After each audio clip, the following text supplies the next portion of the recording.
70-luvulla haaveiltiin lakasinkoneen kuljettajan ja lääkärihoitajan ammateista. Entä nyt? Lääkäri, koska silloin saa hoitaa ihmisiä. Poliisi.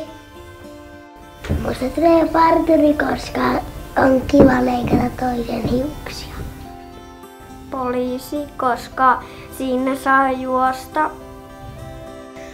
Musta tulee isona koulunopettaja ja mä haluan koulunopettajaksi siksi, koska on kiva opettaa ihmisille uusia asioita ja on kiva olla koululla retkillä ja semmoista.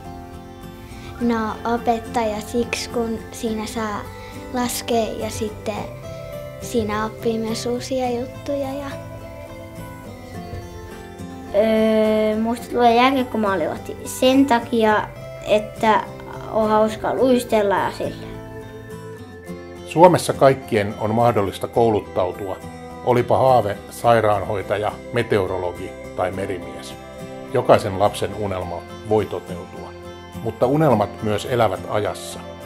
Mun suuri haaveeni pienenä oli, että musta tulee puutarhuri, että pääsee luonnon kanssa touhua. No nuorempana tai oikeastaan lapsenahan tietysti sellaiset ammatit kiinnosti, mitä siinä omassa lähipiirissä näki. Ja me kun asuttiin siinä kerrostalossa puiston laidalla, niin aika monta kertaa siinä oli kaupungin miehet tekemässä puistoa, laittamassa uutta sepeliä käytävälle. Ja sitten mekin pojat päästiin aina niihin hommiin mukaan. Ja sitten mä ajattelin, että isona musta saattaisi tulla vaikka puistotyöntekijä tai kadun rakentaja. Ihan niin ei käynyt, mutta kyllä mä niihinkin hommiin sitten jossain vaiheessa tässä työurani pääsin ja sekin oli ihan mukavaa, mutta nyt sitten mennään näissä hommissa SAK-puheenjohtaja. Mulla oli varmaan aika monenlaisia toiveita pienenä. Välillä mä halusin opettajaksi, liikunnan opettajaksi, mutta mä olin jo tosi pieni tai nuori, kun mä ajattelin, että mä haluan johonkin yhteiskunnalliseen ammattiin. Mä ihailin meidän kunnanjohtajaa ja kunnansihteeriä. Mä oon pieneltä kylältä kotoisin. Ja mun kulta-aika lapsuuden kirjas lukee, että mä oon 5-vuotiaana kysynyt mun äidiltä ja isältä eräänä lauantai-aamuna, että voiko naisista tulla johtajia.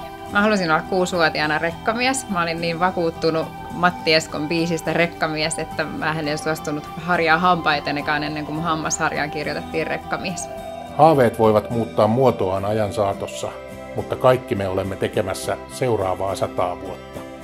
Suomalainen työ luo hyvinvointia kaikille.